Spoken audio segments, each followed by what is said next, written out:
So I would like to welcome everyone. It's Media Center Ukraine Odessa, and I will continue our day of briefing. And now we have friends from Belgorod. They are militaries, Dmytro Rashkevich and Karkoshkin. Dmytro was a former prisoner of war. He was several months in Russia, so he will tell his story soon. And then Roman Karkoshkin will tell his stories as he was wounded during the war, and he will tell his story. Roman is from Mariupol. That's why the journalists who are interested in his story to talk to him too after the briefing. So now we start. Dmytro, the first word is to you. Hello everyone. My name is Dmytro, as it was told before. I'm a military serviceman of the 88 Engineering Military Unit Brigade. During the military action, when it was started, I had a task close to the Mariupol, and I was there for a long time with my group, with my brigade. We had to defend the Azov Sea coast, and in case of offensive, as it happened at the 24th of February, we had to create special engineer construction and mine the sea coast to not to let the enemy land troops to come to the sea coast. On the 24th of February at 4 o'clock, it was my watching at that time, and we heard the air alert, and commanders took us together and said that the war started. I decided at that time that I, as a part of only one part of big vehicle that called the Armed Forces of Ukraine, and I had to do my duty, had to do the task I had given, and at that case we would win and everything would be okay. So we did as it should be. We did our task good, and then we understood that we had no connection, and everything information we received it was from people, just from people. I just want to say that we didn't have direct information what was around us, and then we understood that we was on already on occupied territories. It was close to Berdansk city, and when the enemy attacked from the part of Kherson, close to Crimea, and from the other side, it also started to came to us the Mariupol side. So all the ways were closed, and it happened that it was decided that we had to be evacuated from our point, and we just went to the Primorsk city, where the commanders gave us order to change our clothes to the civilian clothes and just to stay at the city at different locations. And we lived in this city for about 1 week. Each of us found out that task for themselves. Someone helped to refugees, IDPs. Other, they were the schools or shelters. We took with us all our clothes, all our things that we take from our military units, all the special equipment that we had to leave there. So we took all the things to refugees that stayed at school at that time. They were hidden in the shelters. And and then we rent some flats, apartments. I decided to go to Berdansk buy food because Primorsk is a small city, and I decided that it was a better idea to pay attention to myself, because if if Russians would find out that military units are there, they will took it to themselves. That's why they were created to Tokmak and then to Orykhov, and we had no chance to evacuate it because we did our task at that time. And I came to Berdansk, and there my military unit made connected me to specialists from Zaporizhia. The specialists and in I mean the service of special forces and special operations. And then I had a task to take as much as possible of my guys to the occupied territory. And then I started to do what I could at that time, and I saved 3 guys. And then when we tried to leave the occupied territory, 2 of them were captured to the captivity, and I stayed because I wanted to help to more guys, to let them go from Primorsk to Berdansk, to help them with finding a place for living.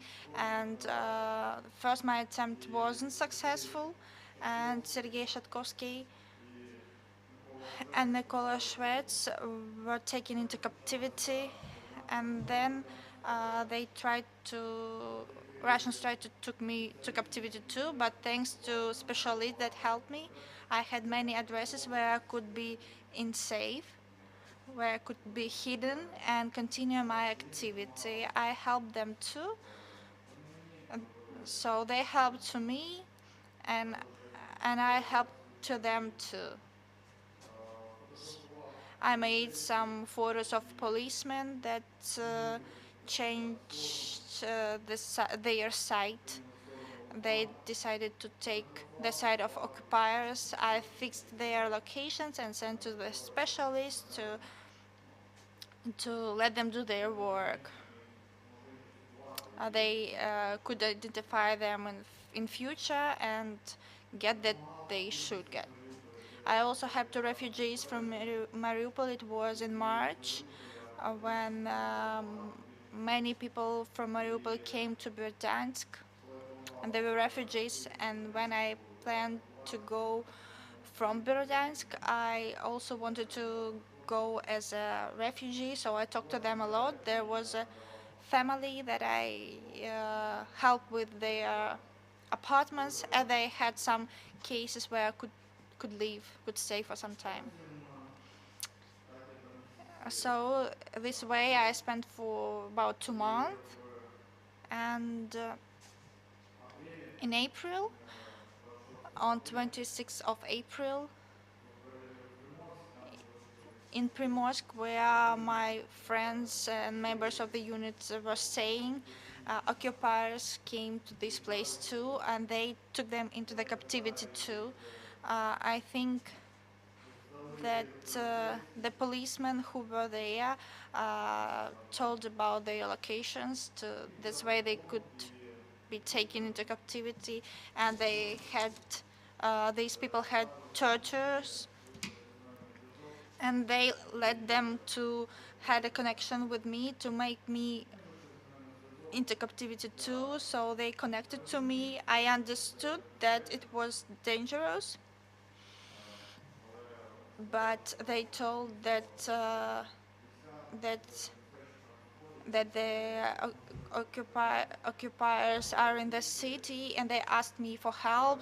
So that I decided to go by foot. It was close to the sea coast because in the city there were many checkpoints at that time. So I know how it was possible to leave that city. And when they called me for some advice, I told them everything, and I said them the location where I would wait for them, and where I could help them more. But at that point that I called, when I was close to this position, I was surrounded and also taken to the capture. I don't know who it was because they put a mask to my face and I didn't see anything. But then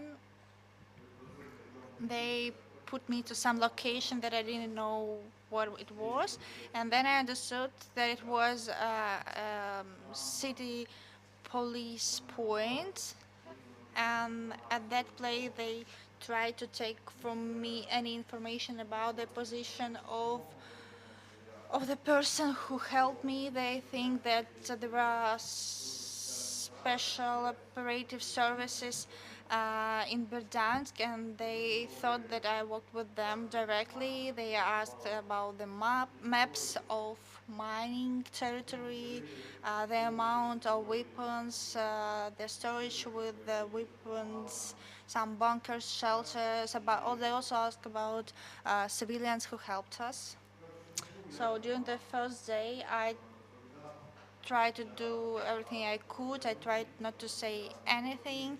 I understood that they also took into the captive my friends. I understand that they tortured my friends, but tried not. I tried to tell them my story that I created actually, that I am a student, that I don't know what they're asking me about and what's happening. There were different tortures actually, um, and the main torture was using the electricity power. I was taken some mm, to some steel chair.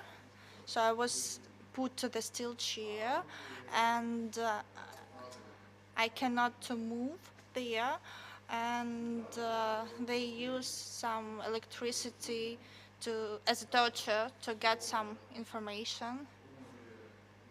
They also using special police equipment to beat me, uh, and they also tried to leave me out of breeze using the package, and it was very difficult. At that time, they understood that I can try to feel bad, but then feel better. And when I understood that it's possible to do with me to work with this case, and then I saw that I lose one tooth, or maybe that my nose was broken. So they also tried to repeat that when I started to have a dialogue with them, to talk about some different topics. And I asked why they were there. And they said that there were different reasons. But I remember that they told that each of them has a friend, a brother, or someone who came back from the Ukrainian captivity without some parts of the bodies. And and they always told about it. So they told that Ukrainian taken away their genitals, their sexual organs, and it was very strange for me. And I jumped to the decision that if it's true that each second of them does not have genitals. And when I firstly heard about this news, uh, so when they did it at first, they put my trousers out, and as I had a mask on my face, I didn't see anything. And at that time, I understood that yes, it's everything is lost now.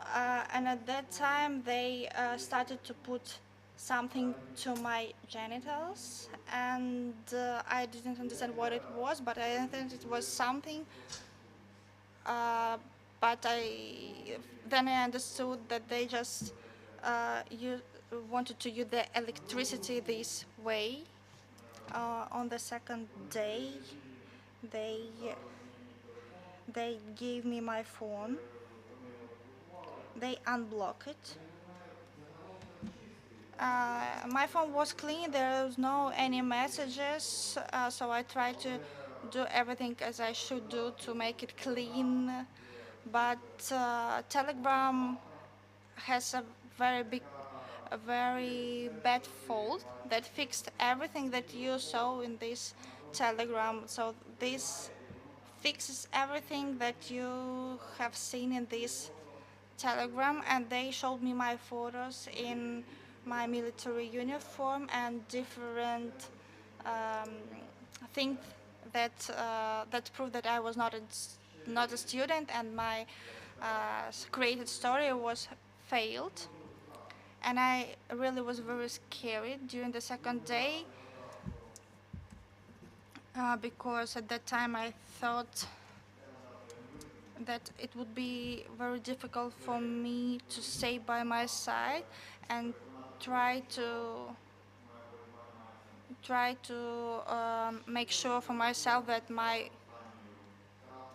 defense, my fight has no sense, and my phone was the last point. After that, I called my name, my position, said that I was a military, told the names of my friends, of the members of the team. I also told where the mine territories were. Yes, it was like a weak point, and I'm very embarrassed about it. Then truly, after it, I didn't have such a great tortures at the first time because I told them that they wanted to hear. On the third day, I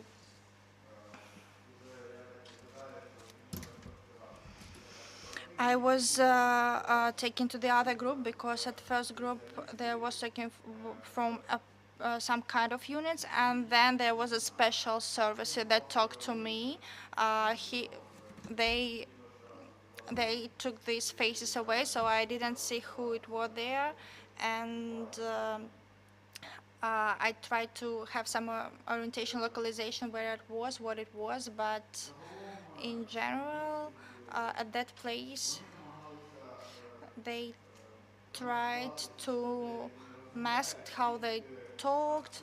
They tried to use some accent, some southern accent like Chechens, Dagestans are talking. So they try to speak Russian but with some accent. And you started to hear this accent. I didn't understand why they do it. Maybe they were scared or that it would be possible to understand them to find out them according to their voice in future. Uh, Burats was the most scared from them. I do not have any aggression to this nationality, but they behaved the worst. Thank you.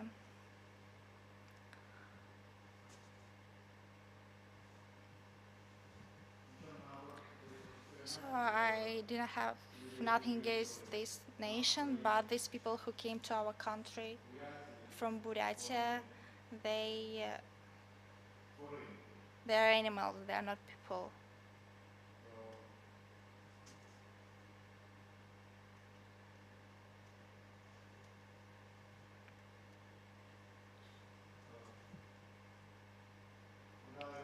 I think that I will come back to the battlefield. Maybe it's not normal,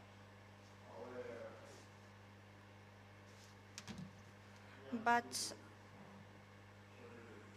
I will not be correct with these people. Yeah, it's like a short version from this. So, and then I got some questioned, like in kind of normal way, without tortures, without being offended. So I just asked many questions, but the only one at once he beat me. But then they just asked questions, and it was interrogation, and then I was put to some uh, prison units in Berdansk, number 77, and I was put there for 4 months, and I spent the great amount of time. What about the attitude? They were afraid. Everyone who was looking after us, they were afraid of us. It's true. They tried not to talk to us, not to speak with us. We cannot to see everyone for several days, 1, 2, 3 days. And when some of them came to us, it was very quickly, and their eyes were full of fear.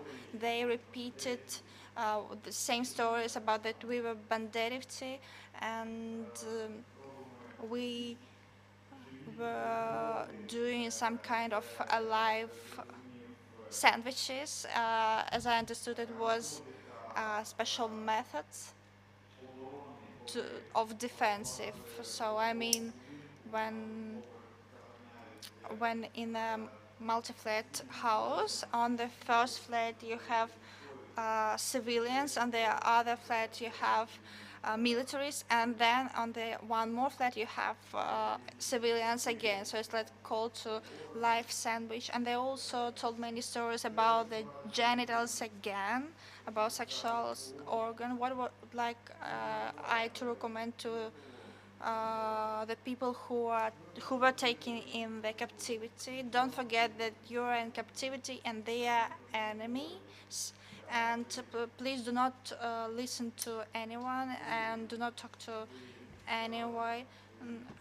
It really helped me. This way, I saved my principles, my ideals, my reason that I was there for that. For sure, there were some people who were broken there.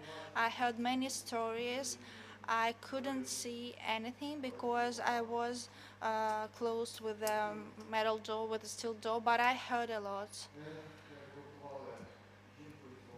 I heard that the woman, military woman, was raped, and it's happening for 3 days. I heard it, and then I didn't hear her. I didn't know what's happened with her. I have never seen her, but I really hope that she is okay now, as it's possible to say that something could be okay after such kind of actions. Sometimes there were some more people who were taken in captivity. They came to me. We were there were 8 of us there in this military part. Then there was 6 and 7 and 8 of us. But this room in the prison, it actually was for 3 people. They used it for newcomers as as a place where we should be should feel guilty because there was no water. There was a very awful toilet. We tried to stay alive there because we tried to take water from other room.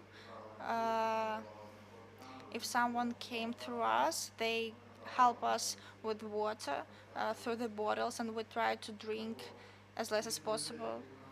So these people who came to us, they had very bad conditions. At first, I saw a person who had some kind of hole in her forehead.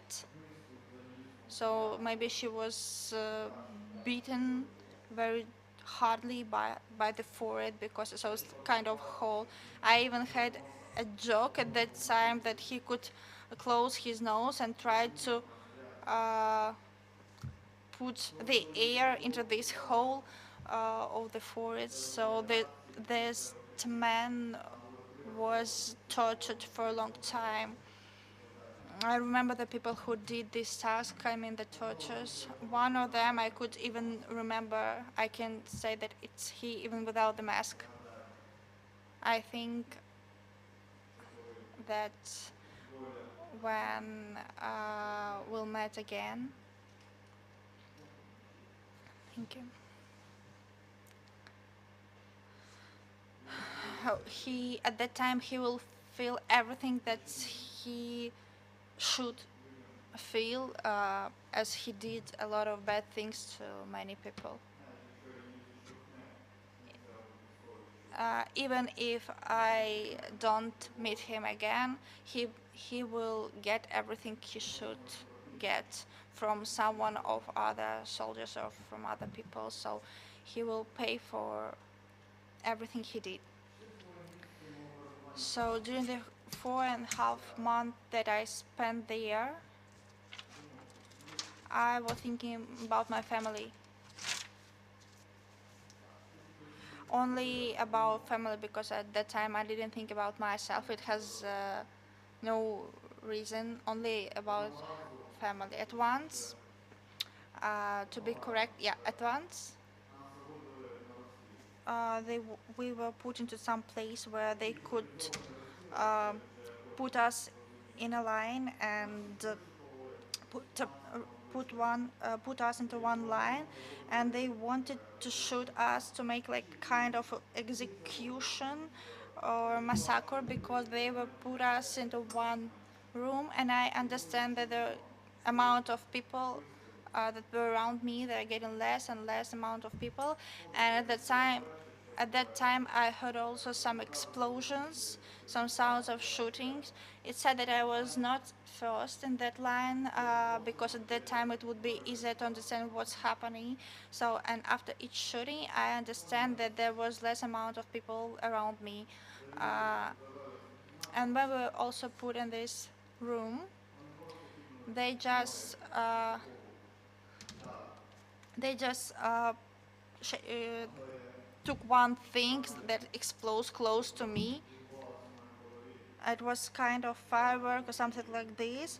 At that time, I understood that it was firecracker, and I stopped to think about myself at the time. Then it repeated for 2 times more, but after first such kind of case, I understood that it was like a way to make us more afraid.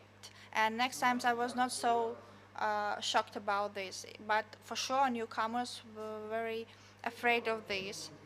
Then I started to think only about my family, about my beloved woman, also about how happy I will be and what will I feel when I would come back. I was sure that I will feel happiness. I will also I was also thinking about what my people that were close to me, what my relatives would feel when we will be together again. So this way I created such kind of mood to be always in positive way of thinking, always having great sense of humor. For sure it was very scary, but I'm alive, and uh, scared it's also in our thoughts. So fear is also in our thoughts.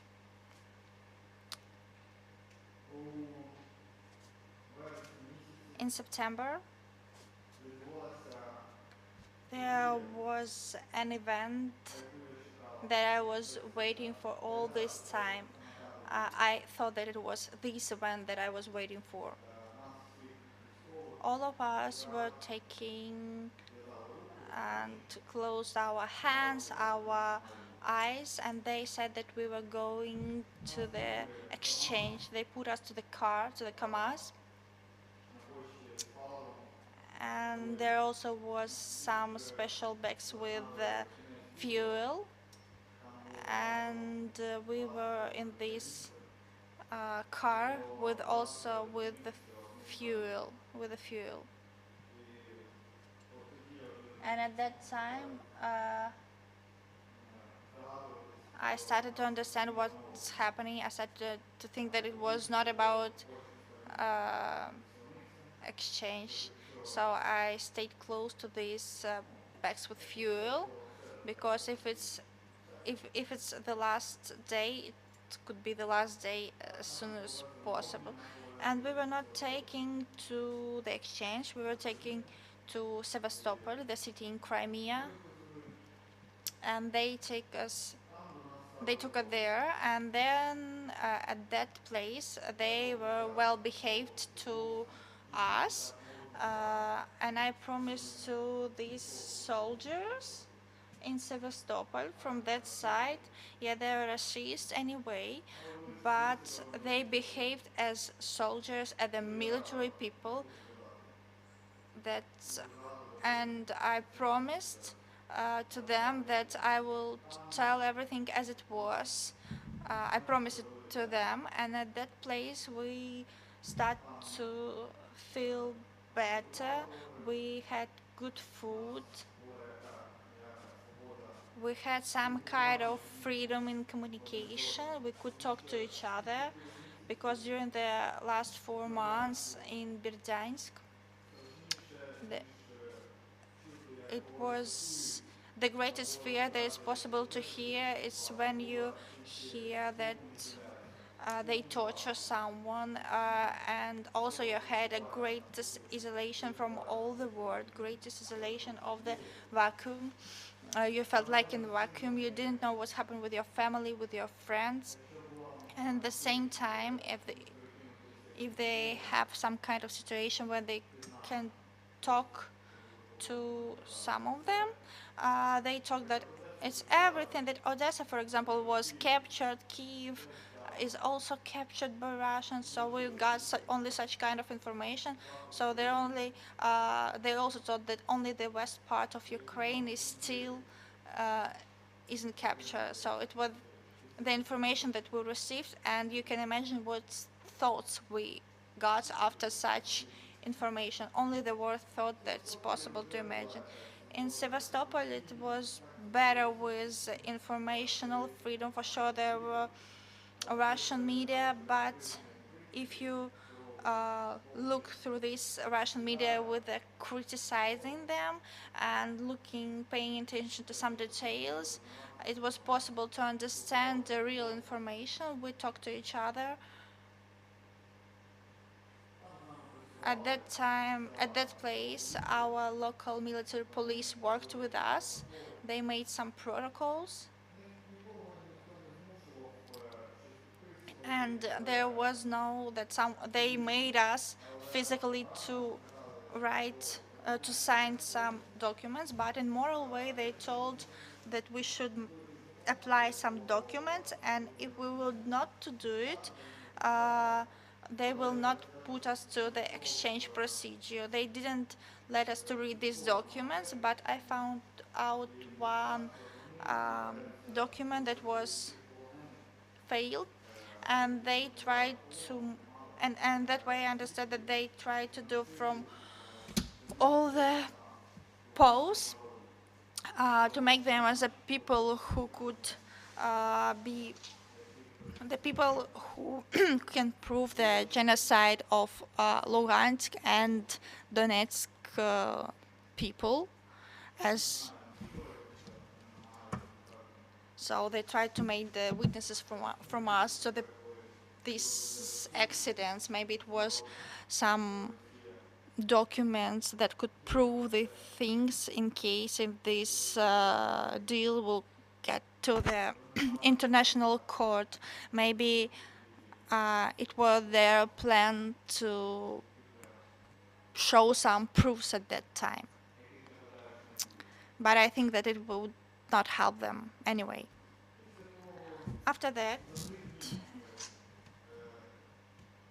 so in 3 days after we came to Sevastopol, they took 50 people from that place and put it to some location that we didn't know where. We thought that they were taken to the exchange procedure, because in few days we saw the first exchange procedure. It was shown in the media,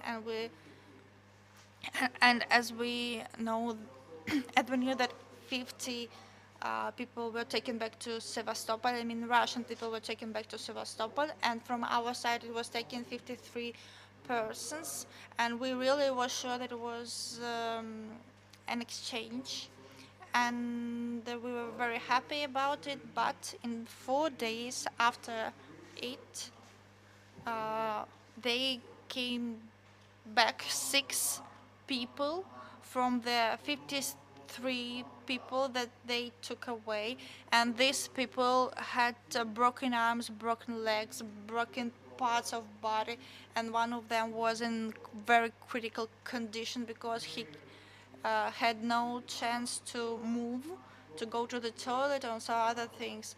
And they told us that our guys were taken to Taganrog, to the um, special prisoner units, and we got many details about the behavior to them.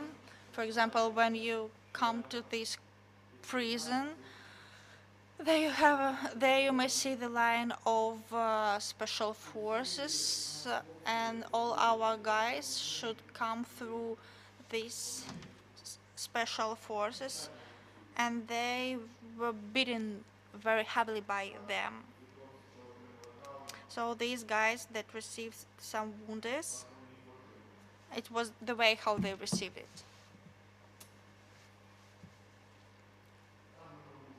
So I spent there a month,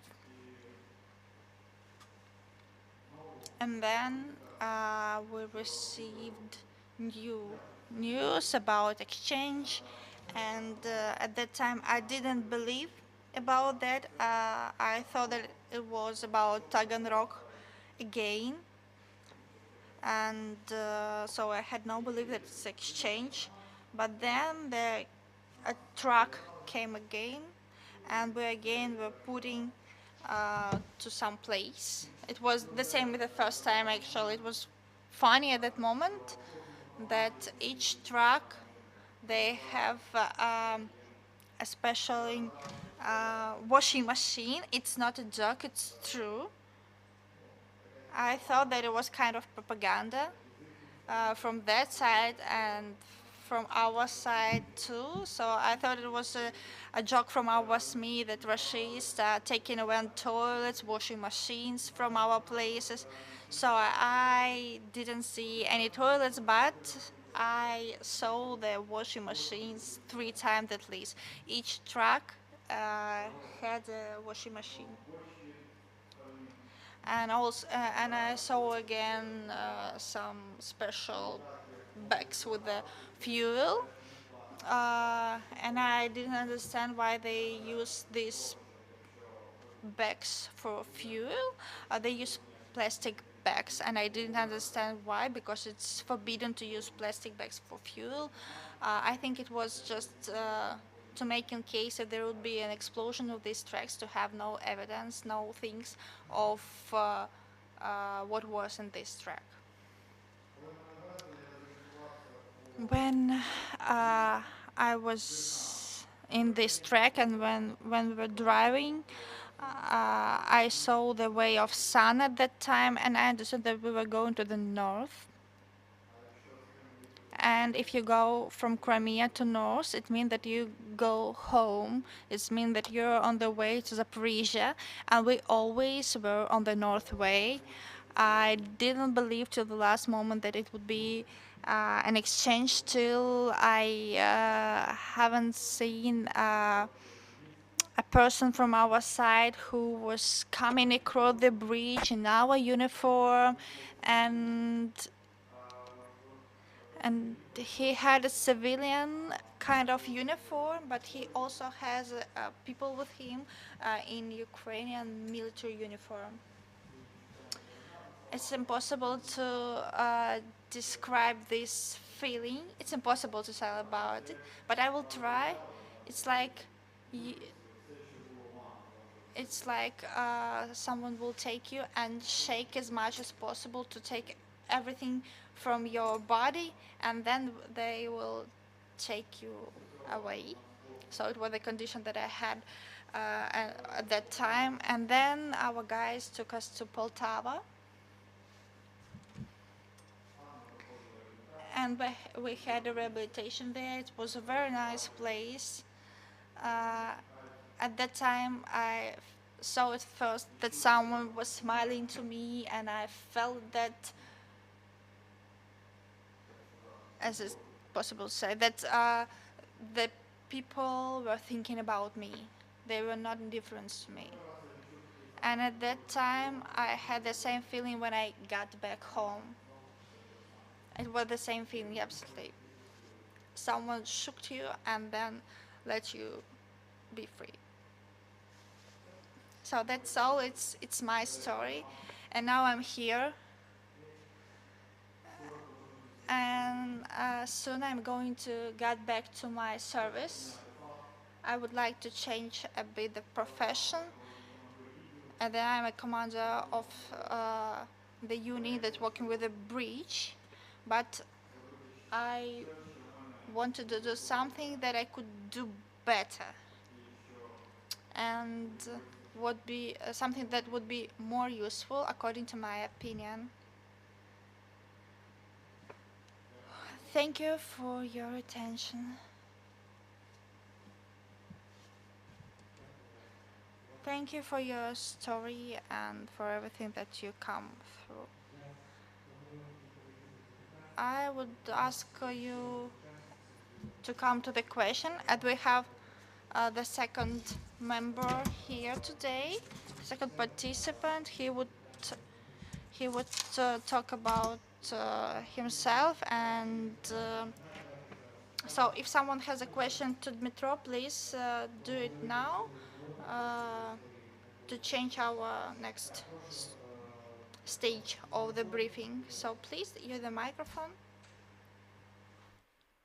Please, could you describe how did you deal with the possibility?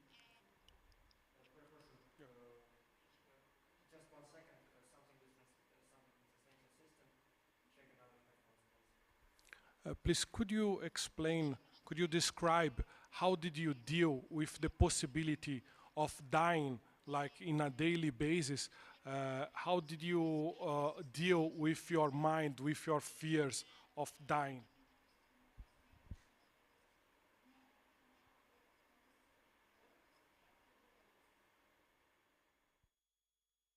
Якщо можливо це описати.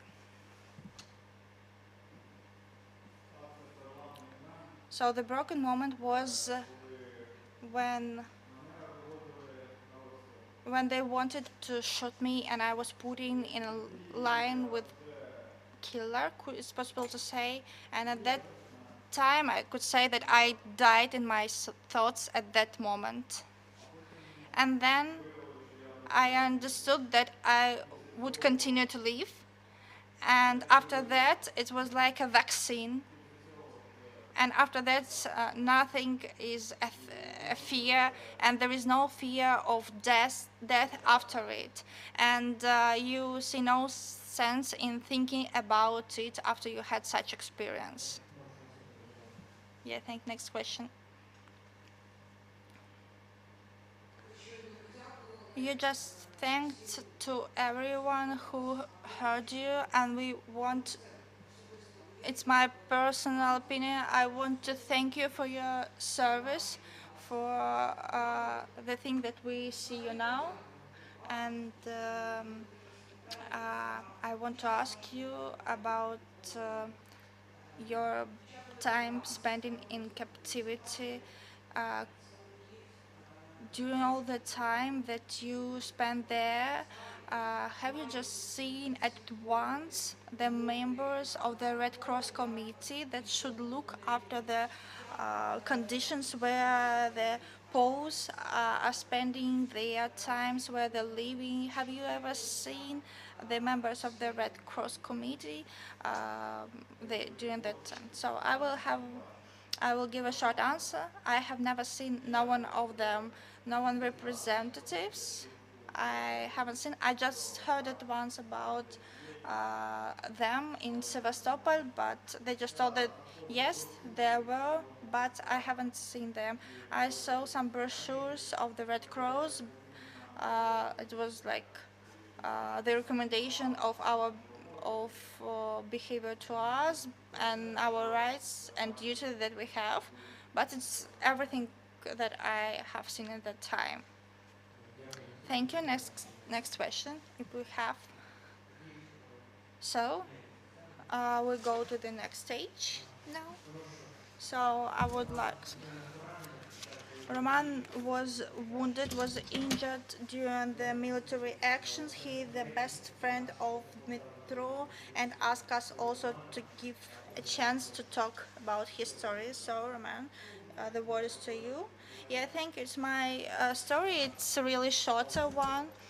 I was a sapper, but actually I'm also working with engineering construction.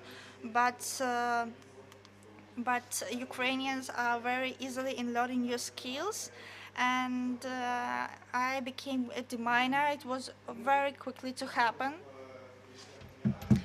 Before I was wounded, and several days before it, we visited some kind of village, and at that time, I really like our Ukrainian people because all the people came to us and said that please don't leave us. We wanted for you to be with us, and we saw many artillery shelling at that time, and anyway people support us. It's really was the moment when I started to love Ukraine even more. But at once we had an order to go to our base, to our place, and I was driving to some point, and we went to some special thing that we had to do, and we entered one, and we didn't know what the village it was because we saw our civilians at that place,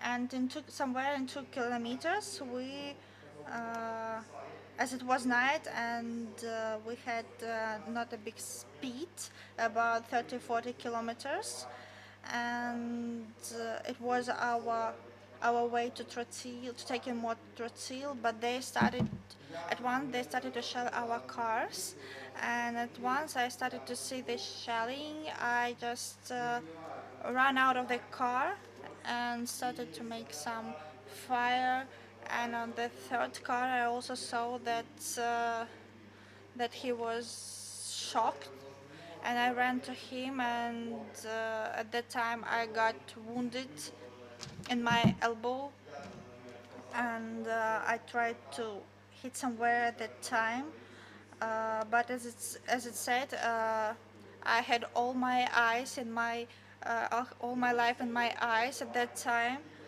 um, and in 2 minutes I was sure that it's the end because there started to be a silence.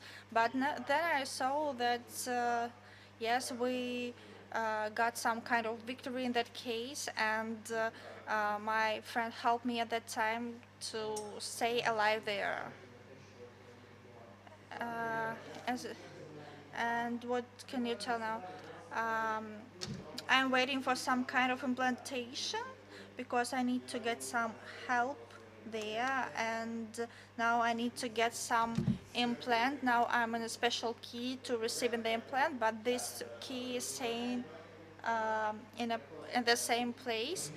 But actually, I want to come back to my military unit or somewhere, even to be a cook or to cook the food or to do something. But they say no, no, not now. Maybe later. But now you should be aware. So I would like to talk to the journalists, to talk to our participants of our briefing. As I know now, Roman does everything he could to make this implant to have a normal life. Maybe journalists could help him by telling his story, because there is a story of the way he was wounded. He has all the medical documents to prove it, and I think that it's very important. And I also think that it will be very interesting story for the people who are reading for your editions. And I also would like to thank you again for everything you did, for visiting us today too, because you told us everything in details.